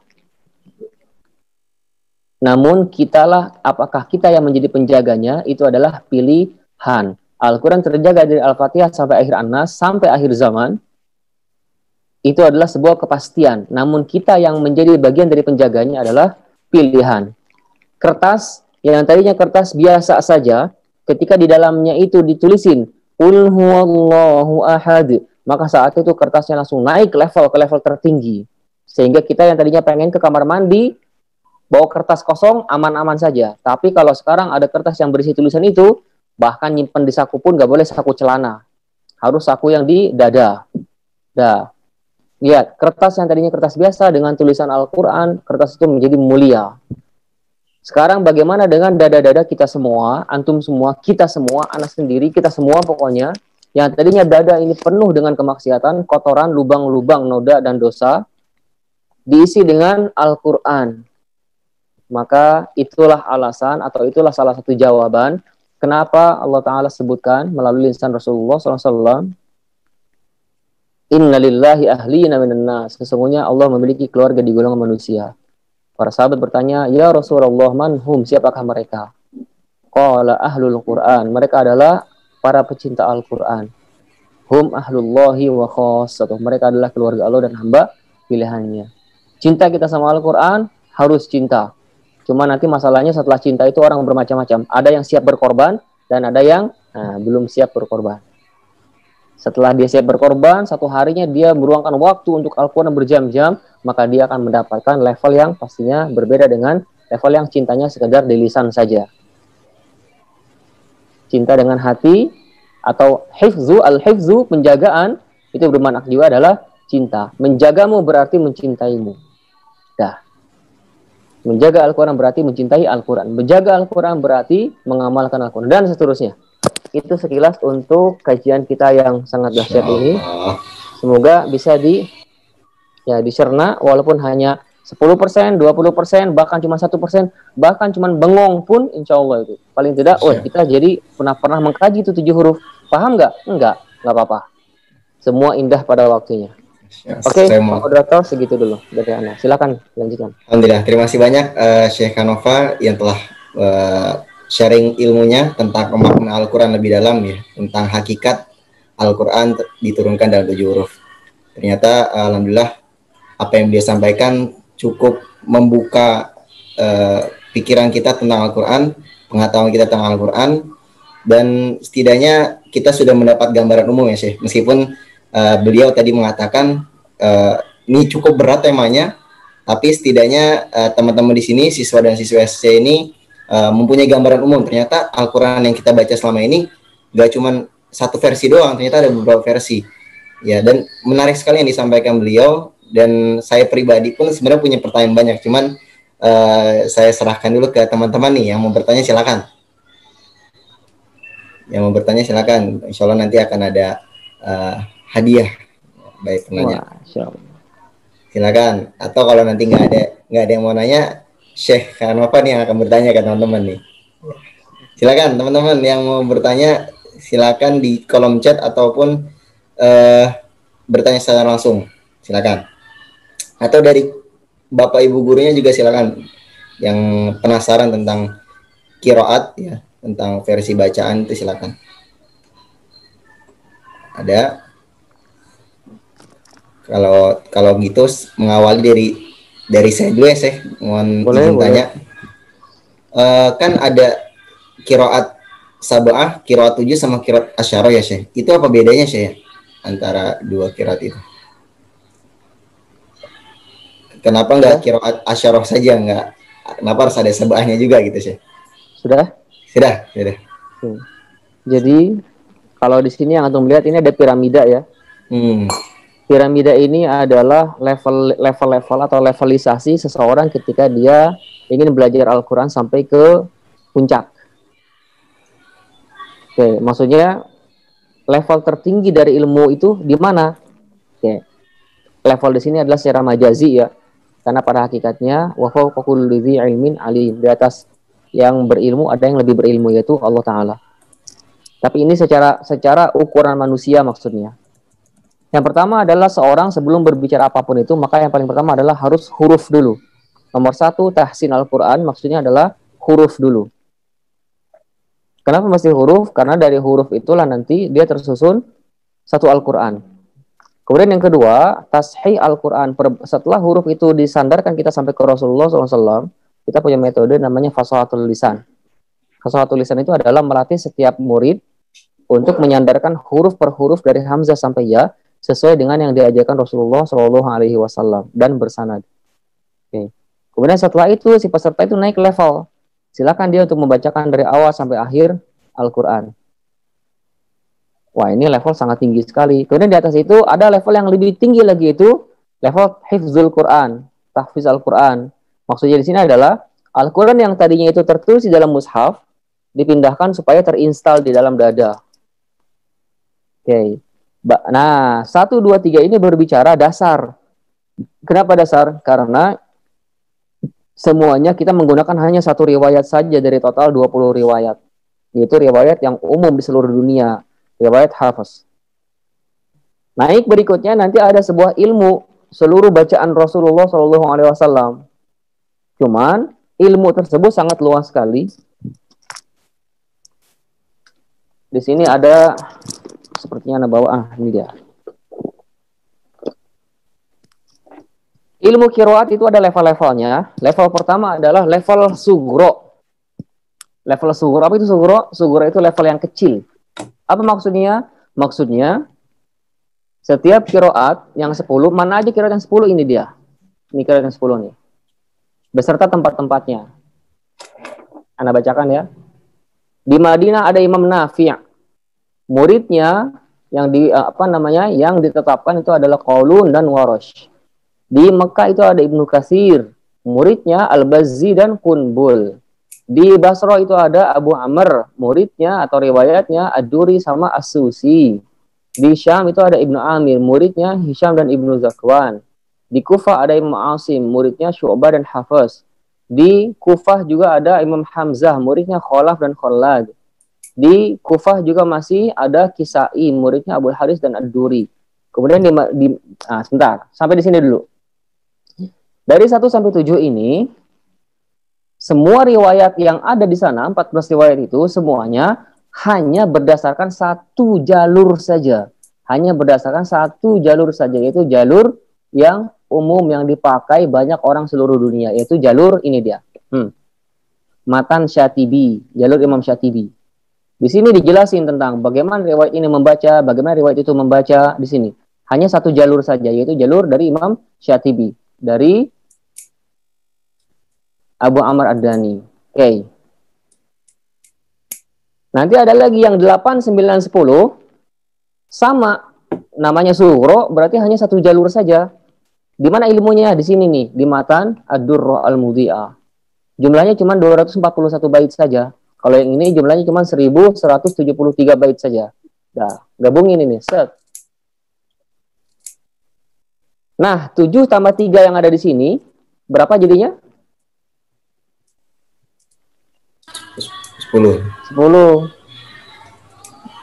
Karena ini level dasar, semuanya hanya satu jalur saja. Riwayat-riwayat tadi itu hanya dipelajari oleh satu jalur saja. Maka dinamakan riwayat yang 20 atau qiraat yang 10 sugro. Termasuk riwayat hafaz kita nih, riwayat hafaznya itu sugro. Kita baca mad jaiz munfasilnya itu 4 harokat. Dan berdasarkan sandaran kepada jalur Imam Syatibi. Inna anzalnahu fi lailatul qadr wa ma adraka ma lailatul qadr. Nanti ada di dalam bacaan yang jalur riwayat yang lain cuma 2 harokat saja. Inna anzalnahu fi lailatul qadr wa ma adraka ma lailatul qadr. Namun itu tidak ada di sini. Nah, sekarang dari yang sugro tadi naik ke level yang lebih tinggi di sini nih. Nomor 5. Semua yang jalur 1 sampai 10, 1 sampai 20 riwayat, 1 sampai 10 qiraat. Tahukah kita, riwayat hafaz itu sendiri di sini itu ada 52 jalur di bawahnya. Sebagaimana yang disampaikan oleh Imam Ibnu Jazari dalam kitab induknya ilmu qiraat yaitu kitab An-Nashr, tentang sanad-sanad juga ada di sana. Setelah beliau menyelesaikan pembahasan tentang riwayat hafaz, beliau menyebutkan fahadhihi tatimmatu isnataini 2 wa khamsina 52 tariqan jalur li hafz untuk Imam Hafaz. Di kemudian hari nanti ada Syekh Ali Al-Dobba mentahqiq dari yang 52 itu menjadi 46 jalur. Lihat, hafaz itu di bawahnya ada 46 jalur. Nah, siapa-siapa yang menguasai 46 jalur itu, maka dia telah menguasai qiraat asyarah kubro, riwayat hafaz kubro. Seluruh jalurnya. Di total yang 20 riwayat ini, tahukah kita ada berapa jalur untuk Al-Qur'an? Bisnaini fisnaini wa illa arba' fahiya zuha al-fi tariqin tajma'. Setiap qiraat itu Ibnu Jazari menyebutkan ada 2 riwayat. Dan setiap riwayat itu disebutkan ada 2 thoriqah besar, jalur besar. Dan setiap jalur itu di bawahnya ada lagi jalur-jalur kecil yang dikumpulkan itu ada alfi thoriqin tajma', 1000 jalur secara umumnya. Nah, dengan demikian ini yang di atas ini nih, yang paling puncak ini nih adalah seluruh bacaan Al-Quran Rasulullah SAW yang sudah dipetakan oleh para ulama dengan atau ada di dalam 10 qiraat, 20 riwayatnya, 1000 jalurnya. Makanya dinamakan qiraat asyarahnya kubro, besar. Dan setelah itu tidak ada lagi qiraat selain yang 10. Makanya di sini runcing nih, udah berakhir di sana. Qiraat asyarah tersebut berakhir di sana. Dan filosofis piramida ini semakin ke atas semakin runcing. Jadi itulah perbedaan qiraat asyarah sugro sama kubro, qiraat sab'ah, qiraat asyarah itu perbedaannya. Kalau qiraat sab'ah itu belum tentu qiraat asyarah. Tapi kalau qiraat asyarah itu pasti qiraat sab'ah dulu. Sebelum orang qiraat asyarah pasti sab'ah dulu. Jadi qiraat sab'ah itu adalah qiraat yang paling dasarnya dulu. Atau level satunya, tangga pertamanya sebelum ke qiraat asyarah. Kitabnya juga berbeda, rujukannya juga berbeda. Oke, Pak Moderator? Ya, masih banyak, Syekh. Artinya perbedaan qiraat itu justru malah memperluas ya, Syekh. Memperluas makna, mantap. Berubah-ubah ya. Iya. Berubah nggak masalah, berbeda nggak masalah. Syekh, ini ada pertanyaan dari di chat, Syekh. Dari Pak Afu. Beliau kalau boleh berkenan dibacakan surah Al-Fatihah yang benar dari beberapa riwayat, Syekh. Oke. Itu nanti kita akhirkan saja sebelum ditutup. Oke. Alhamdulillah. Insyaallah. Oke, silakan, ada lagi yang ingin bertanya dari siswa, perwakilan dari siswa. Ustaz, boleh saya bertanya, Ustaz? Boleh, Pak Afu, silakan. Pak Amrul, silakan. Assalamualaikum, Syekh. Kaifahalukum? Alhamdulillah. Saya menyimak tadi materi Ustaz luar biasa sekali, materi Syekh luar biasa sekali, dan ini merupakan baru standar kali ya. Ini standar banget. Tetapi bagaimana yang advance-nya selanjutnya ya, subhanallah. Nah, yang ingin saya sampaikan ini, Ustaz, bisa nggak kita itu secara umum diberikan ijazah minimal surat Al-Fatihah agar kita itu ada sedikit kepercayaan diri, Ustaz, sehingga kita baik melafazkannya maupun menggunakannya saat sholat itu lebih, tingkat kepercayaan itu lebih kuat. Bisa nggak, Syekh? Udah? Iya, itu aja, Syekh. Tentu saja bisa. Jadi kalau seandainya bisa nanti, ya Masya Allah, sangat senang sekali kami, Syekh, kalau seandainya diberikan ruang untuk diberikan ijazah seperti itu. Jazakallah, itu aja, Syekh. Oh, iya, aku.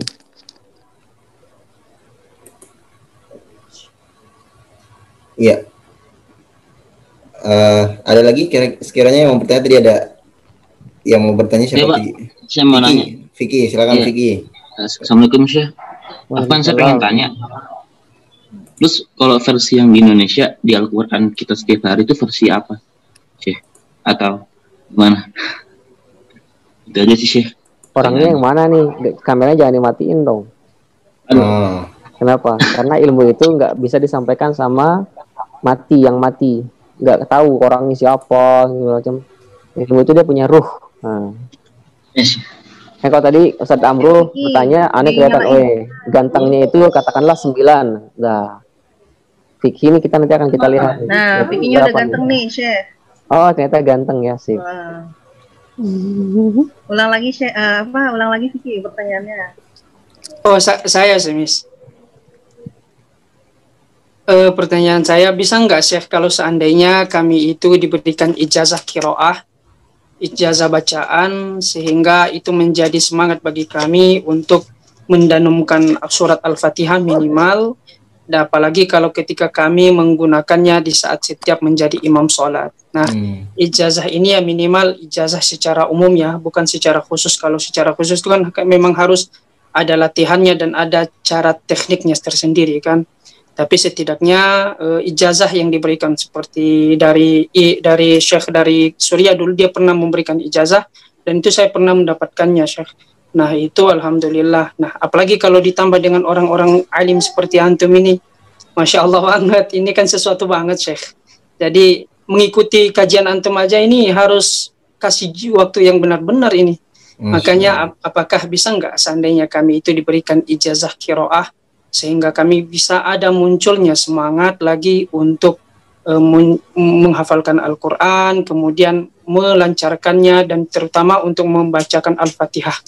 Dan ini saya syaratkan untuk surat Al-Fatihah khususnya karena memang di dalam hadis Nabi itu kan surat Al-Fatihah ini sangat diprioritaskan sekali.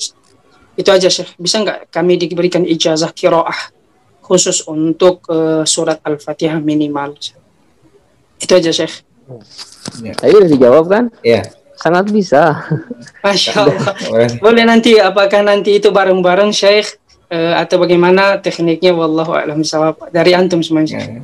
Ya, insya Allah nanti di akhir. Jazakallah khair. Mungkin nanti kita agendakan lagi Syekh ya. Semoga Syekhnya berkenan, bersedia ada waktu buat kita. Setelah kegiatan ini ada kegiatan lebih khusus lagi, mungkin untuk lebih kebacaannya ya Syekh. Insya Allah. Semoga. Insya Allah. Alhamdulillah. Lanjut Vicky tadi, Vicky. Silakan Vicky. Dinyalakan kameranya Vicky. Untuk bacaan di Indonesia sendiri, yang di Al-Quran Indonesia juga, yang tersebar di Indonesia, itu tuh versi gimana sih? Versi apa? Dari 10 tadi, qiraat tadi, atau beda lagi apa gimana? Langsung itu aja pertanyaannya. Terima kasih.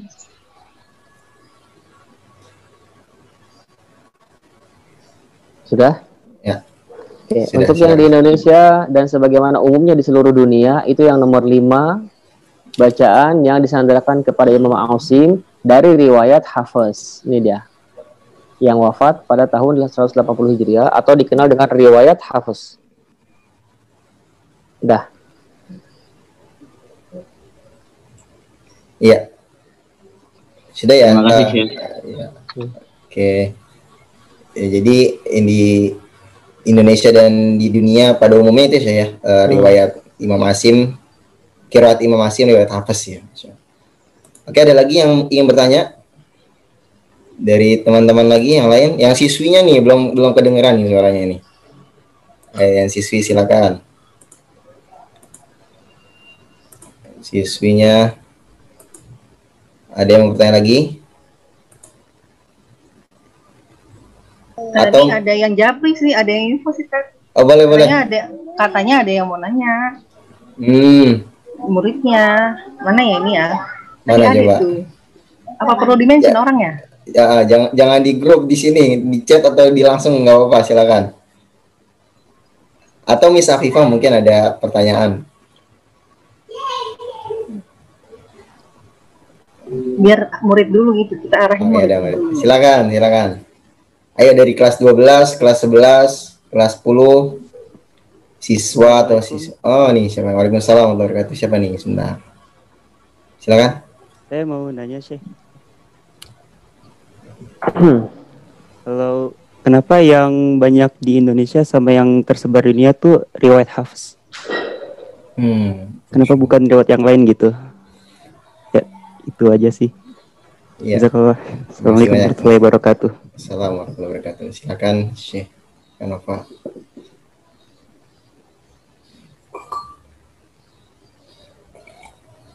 Karena pernah membuat sebuah makalah tentang pertanyaan antum, Musa, kenapa riwayat Hafiz itu yang mendunia? Sekurang-kurangnya di sini ada 17 poin. Ada 17 poin. Bismillahirrahmanirrahim. Untuk para pembelajar Al-Quran tidak asing rasanya saat mendengar riwayat Hafiz. Salah satu cara bacaan Al-Quran sesuai dengan yang diajarkan Rasulullah SAW. Namun, tahukah kita bahwasannya riwayat Hafiz itu hanya merupakan salah satu dari 20 riwayat cara membaca Al-Quran yang disepakati para ulama ahli Al-Quran memenuhi syarat dan kriteria yang 3. Tadi sudah ya, setara dengan kaidah bahasa Arab, kemudian sesuai dengan Rasul Musmani, kemudian sanadnya nyambung ke Rasul. Kemudian nanti adalah pertanyaannya adalah kenapa umumnya orang saat membaca Al-Quran itu menggunakan riwayat Hafiz dengan disadari ataupun tidak disadari, bahkan seolah 19 riwayat sisanya itu tidak terlalu dikenal di kalangan masyarakat luas. padahal semuanya bersumber dari Nabi Muhammad Shallallahu Alaihi Wasallam. Contoh, saat membaca kata Maliki Yaumiddin, umumnya orang membaca dengan memanjangkan huruf mim menjadi Maliki Yaumiddin. Padahal dalam riwayat lain Rasul juga mengajarkan Maliki Yaumiddin. Satu. Atau misalkan cara membaca kufuwan ahad. Di sana membaca pakai wawunya tanwin. Padahal ada juga bacaan lain kufuan ahad, kufan ahad. Ketika berhenti ada juga membaca kufwa. Oke. Dan banyak lagi contoh yang lainnya. Tadi sudah ya, fatabayanu, fatasabatu, apalagi adamu dan seterusnya. Kembali pada pertanyaan besar, kenapa riwayat Hafiz? Bismillah. Untuk menjawab pertanyaan di atas, maka terlebih dahulu perlu dibagi dalam sebuah peta sub pembahasan. Satu, nah, kita harus tahu dulu mengenal hakikat bunyi bacaan Al-Quran. Hakikat seperti apa? Tadi sudah ya. Oke. Kemudian yang kedua, kita harus mengenal tentang peta penyebaran sahabat ahli Al-Quran pada masa Umar bin Khattab. Kenapa? Wah, ini panjang lagi nanti. Kemudian di zaman Utsman seperti apa? Kalau tadi di zaman Umar gimana? Utsman seperti apa? Kemudian nanti harus ada fase kita mengenal imam atau minimal mengenal dulu saja imam bacaan di seluruh kota yang sudah dibebaskan oleh Umar bin Khattab. Kemudian mengenal rukun qiraat yang sahih yang menjadi barometer itu diterima atau tidak. 6, 7. Wah, banyak kalau ada 17 kayak. Kita ambil salah satu poinnya saja. Langsung poin yang paling terakhir. Kenapa riwayat Hafiz? Barangkali ini merupakan sebuah sebab terbesar penerimaan riwayat Hafiz sebagai standar dunia itu memang Allah yang memilihkannya untuk dipergunakan karena di sana Allah sangat tahu hambanya itu istilahnya yassiru wala tu'assiru, permudahlah jangan dipersulit. Jadi di sana riwayat Hafiz itu adalah riwayat yang dirasa paling mudah, paling familiar. Walaupun Imam Hafiz itu dia ada lahirnya di Kufah, kemudian pindah seiring perpindahan ibu kota dari Bani Umayyah ke Bani Abbasiyah di Baghdad, pindah ke Baghdad. Di Baghdad juga mengajarkan bacaan seperti yang diajarkan oleh Imam Asim. Walaupun di saat itu di Irak sudah ada bacaan yang lain. Nah, kemudian dirasa di Irak bacaannya sangat mudah diterima, akhirnya diterima di sana. Kemudian pindah lagi ke Mekah. Walaupun di Mekah itu sudah ada bacaan yang lain, tapi bacaan Imam Hafiz itu sangat mudah diterima, sehingga bacaan Hafiz itu muktabar, dipakai di mana-mana. Apalagi di Mekah itu adalah tempat berkumpulnya para imam seluruh dunia, terutama pada saat haji. Tempat berkumpulnya seluruh imam seluruh dunia atau para imam seluruh dunia karena mereka haji. Kemudian Hafiz pun mengajarkan Al-Quran di sana dengan riwayat yang diajarkan oleh gurunya Imam Asim. Diterima tuh. Maka dari para imam-imam yang tadi itu dikirim ketika mereka kembali ke negerinya masing-masing, dipakai, diamalkan. Salah satunya adalah yang para da'i-da'i yang dikirim diutus ke Indonesia. Yang diajarkan Al-Qurannya itu berdasarkan yang diajarkan oleh gurunya, dari gurunya sampai ke Imam Hafiz. Hanya saja di antara kita ada yang memegang lauhahnya, lauhah itu kitab ijazahnya, dan ada yang tidak memegang kitab ijazahnya, atau dinamakan silsilah sanadnya. Ada yang memegang silsilah sanadnya, ada yang tidak memegang silsilah sanadnya. Itu sekilas barangkali, nah, yang paling mudahnya. Alhamdulillah, insyaallah cukup jelas ya dari jawaban dari pertanyaan Musa tadi. Mungkin ada sekitar 2 orang lagi, mungkin 2 penanya, silakan kalau yang bertanya. Karena mengingat waktu kita yang terbatas, mungkin insyaallah semoga nanti bisa kita agendakan lagi agenda Quran bersama Syekh Kanova lagi insyaallah. Ya, karena cukup menarik, ya sangat menarik, bahkan sangat menarik yang beliau sampaikan, dan mungkin next nanti kita lebih ke latihannya. Silakan 2 penanya lagi deh. Ya, diberikan kesempatan untuk 2 penanya lagi yang ingin bertanya, silakan. Kalau tidak ada mungkin kita bisa langsung latihan sesuai dengan permintaan Pak Afu nih ya, untuk diberikan contoh bacaan Al-Fatihah yang benar dari beberapa riwayat bacaan. Sudah nih, selesai? Sepertinya sudah, penanya cukup ya, Syekh. Mungkin kita langsung latihan.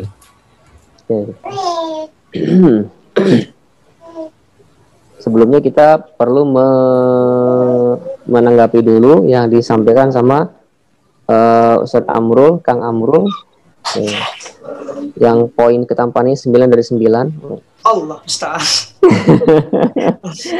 Oke. Jadi ijazah itu apa sih yang kita pahami? Ijazah itu dari kata ajaza yujizu. Boleh atau dibolehkan. Nah, itu dulu.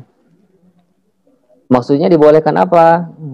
Dibolehkan untuk mengajarkan kembali, mewariskannya kembali. Apa barometer ijazah itu benar? Yaitu as-sanadu, sandaran. Oke, nanti ada yang setara dengan itu, yaitu syahadah. Apa itu syahadah? Kesaksian. Siapa yang menyaksikan? Yang menyaksikan adalah gurunya. Gurunya menyaksikan, mengakui kalau seandainya si fulan itu telah mendengar Al-Fatihah dari aku. Dan aku pun mengakui kalau dia ada di majelis itu saat itu. Makanya ini pentingnya tentang, ini kalau kita lagi talaki, nggak boleh nutup wajah, nggak boleh nggak dikenal lah intinya. Nah, karena itu akan menjadikan talaki itu dia mati. Nah, terus sekarang gimana nih? Sekian banyaknya dari Sinar Cendekia, maka kita cukup menyaksikan teman-teman dari Sinar Cendekia udah secara umum tuh pernah mendengarkan surat Al-Fatihah yang kita sampaikan. Jadi kita lebih ke kenal lembaganya aja. Sinar Cendekia pernah. Adapun orang-orang tertentunya, nah itu tidak bisa diketahui. Kenapa? Karena kita hanya aja kan nggak kenal secara langsung gitu. Hanya saja, oh yang Musa, oh yang mana, oh yang pernah bertanya itu, nah sip. Yang mana? Oh yang bahkan anda moderator pun nggak tahu siapa namanya. Oke, yang jelas moderator udah. Tapi ketika ditanya Ustadz Amrul, anda tahu, oh yang 9 dari 9 itu gantengnya kan, oke. Apa langsung ketahuan itu. Atau misalkan tadi itu apa namanya? Siapa tadi itu yang Bu Ustazah yang 17 plus itu? Naila Ustazah Afifah misalkan. Nah, itu nanti di dalam derajat periwayatan itu ada dua istilah. Istilah yang pertama adalah haddatsana, telah diceritakan kepada kami, telah disampaikan kepada kami, sama haddatsani, disampaikan kepadaku. Dan nilainya haddatsani itu jauh lebih tinggi daripada haddatsana. Kenapa? Karena kalau haddatsana di samping kita ini, selain kita ada lagi orang yang lain bersama. Tapi kalau haddatsani tidak ada orang selain kita. Makanya orang-orang ulama terdahulu itu lebih rela sistem talaki saat itu bukan talaki di depan kelas, tidak, tetapi talakinya langsung datang ke rumah untuk ranah tertentu. Ada talaki umum, ada talaki khusus. Jadi itu dulu ya tentang ijazah, tentang syahadah. Jadi di sini gimana? Maka ijazah di sini lebih tepatnya adalah simai saja. Jadi antum pernah mendengarkan dari ana. Udah kayak gitu. Adapun antum boleh nanti mengajarkannya lagi nanti dulu. Oke. Apalagi ini dengan menggunakan riwayat dan qiraat yang berbeda. Oke. Syahadah juga sama. Aku sudah menyaksikan bahwasanya teman-teman dari Sinar Cendekia telah mendengarkan Al-Fatihah. Nah, dengan sanadnya, ya sanadnya nanti tinggal dilihat saja. Yang jelas ini berdasarkan yang diajarkan dari guruku sepulan sampai ke Rasul. Nanti insya Allah menyusul lah untuk sanadnya. Perhatikan, kalau mau diikuti silakan ikuti, tapi di dalam hati. A'udzu billahi minasy syaithanir rajim. Bismillahirrahmanirrahim. Alhamdulillahi rabbil alamin. Rabbil alamin. Ar-Rahmanir Rahim. Maliki yaumiddin. Maliki yaumiddin. Ar-Rahmanir Rahim. Maliki yaumiddin.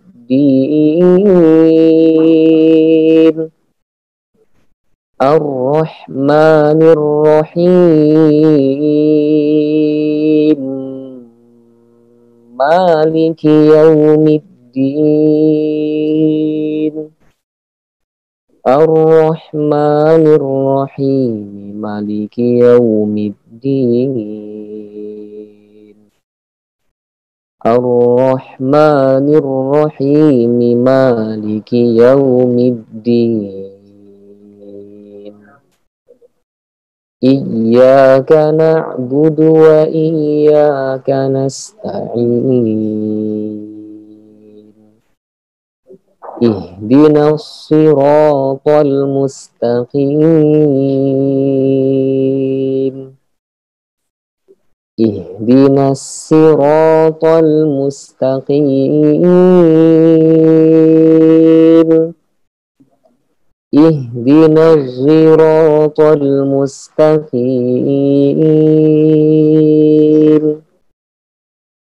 Siratal ladzina an'amta 'alaihim.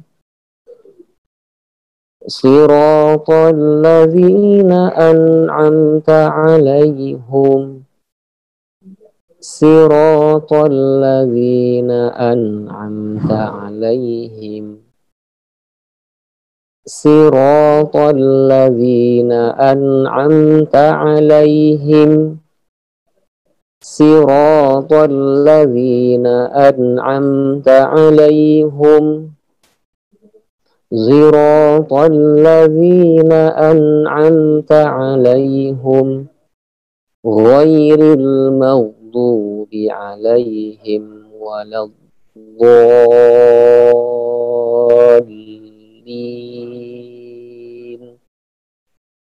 Ghairil maghdubi 'alaihim waladdallin.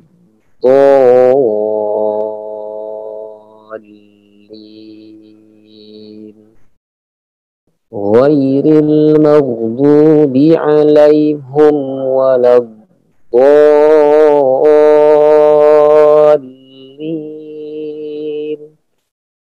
Ghairil maghdubi 'alaihim waladdallin.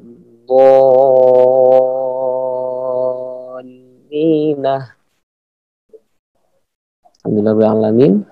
Selamat, antum semua telah mendengarkan Al-Quran dengan 10 qiraat, 20 riwayat, 1000 jalur thariqah. Masya Allah, tabarakallah. Insya Allah, walaupun tadi hanya disampaikan riwayatnya saja, teorinya belum disampaikan. Insya Allah indah pada waktunya. Masya Allah. Selesai moto Syekh Kanofa. Jazakallah Syekh. Alhamdulillah. Jazakallah Ustaz.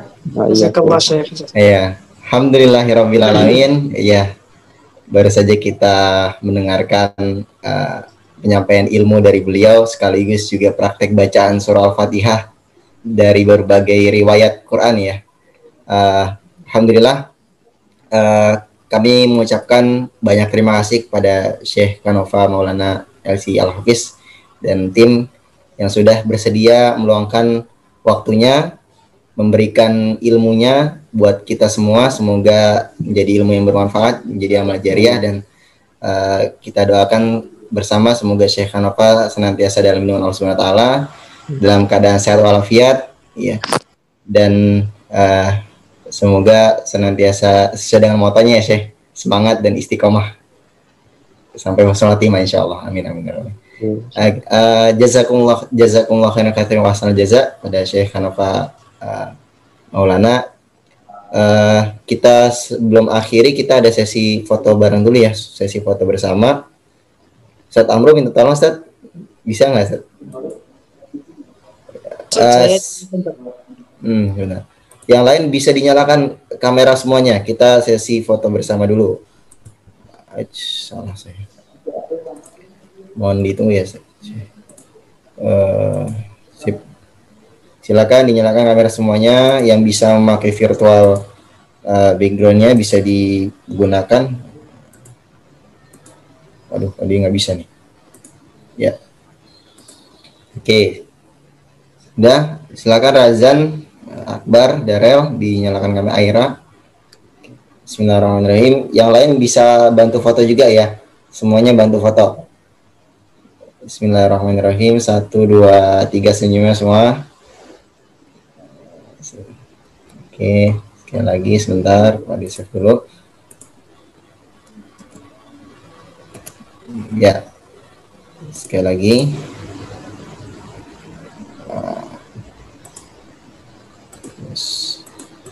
1, 2, 3. Sip.